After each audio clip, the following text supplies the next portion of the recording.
seated. I know you guys are strong. It is now my great honor. As you can see today, we had a wonderful United States Navy and Marine Corps welcome for you. And I would like to present to you Admiral Conway, who will present a Navy welcome to all of you. Admiral Conway?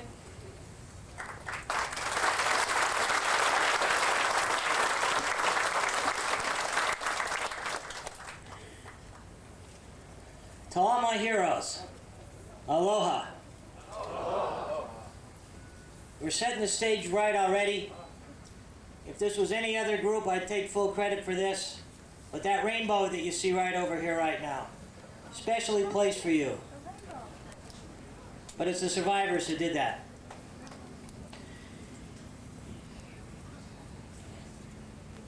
Today we gather to kick off this week's festivities, which was originally started on Saturday night with some folks downtown.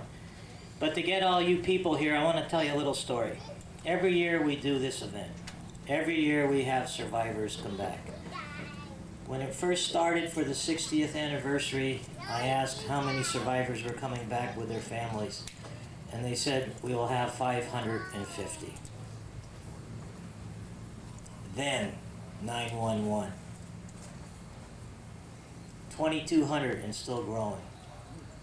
What's that tell me? It tells me that the legacy that you've left us, that we have to carry on, and that resolve will be undeterred in our mission. These sailors and Marines behind you are testimony to the ones that have relieved you and will carry out the mission. I'm going to make you a promise. I'm going to talk to a lot of you during the week, and we'll be at a lot of events. Some gentleman in the crowd, my aide over here has a flag with 48 stars on it that they brought back. That's what it's all about. So as we do these festivities, we have what happened 60 years ago, the service and the resolve that you all had to lead us forward. As you gaze out in the harbor, you see the Arizona Memorial, which represents a nation with its guard down. Next to it, you see the Missouri, which was the answer, or the resolve of a nation. Today, 60 years later, we're reliving it. And this nation will be undaunted on what has to be done now as what had to be done 60 years ago. These colors do not run. And I assure you that your legacy will be taken on by us in uniform.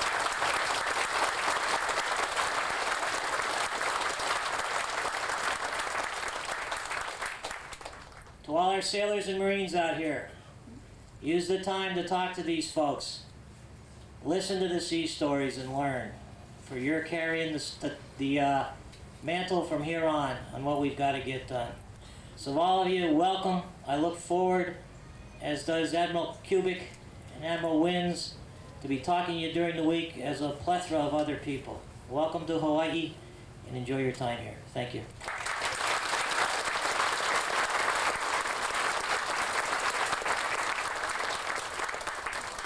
Thank you, Admiral Conway. Thank you to Admiral Wins and Admiral Kubik for greeting all of the survivors today. It was wonderful to have. I think he's already adopted a few of you as family members, so it's great to have the Navy with us as partners here at the USS Arizona Memorial, and all of these wonderful, wonderful men and women in white behind you. So I hope you have a chance to talk to them. I also wanted to thank the Pearl Harbor Kai Elementary School that presented the leis to all of the survivors. And this is the student council from the Pearl Harbor Kai Elementary School. Their advisor teacher is Rachel Alexander. And their teacher, Diane Burns, is the one who organized this and got this going. So let's give a big hand for the Pearl Harbor Kai Elementary School.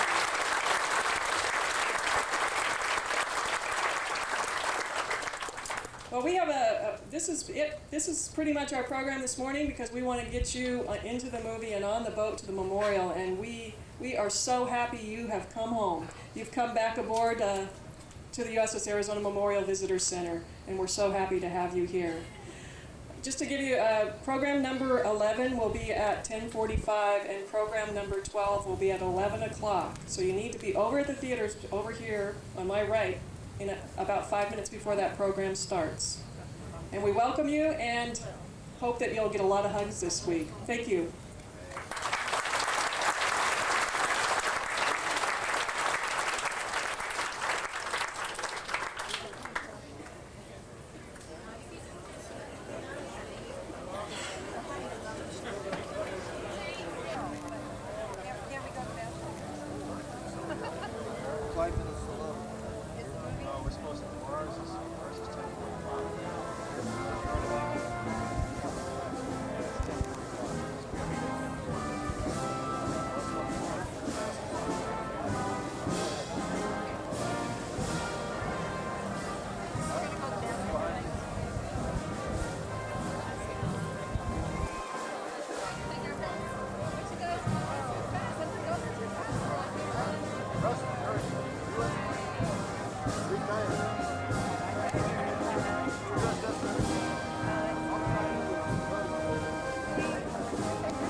Team after team after team, and out in here, we beat every one of them. Only time the Marines ever represented a Navy ship in the final of the Pacific Fleet in 1941.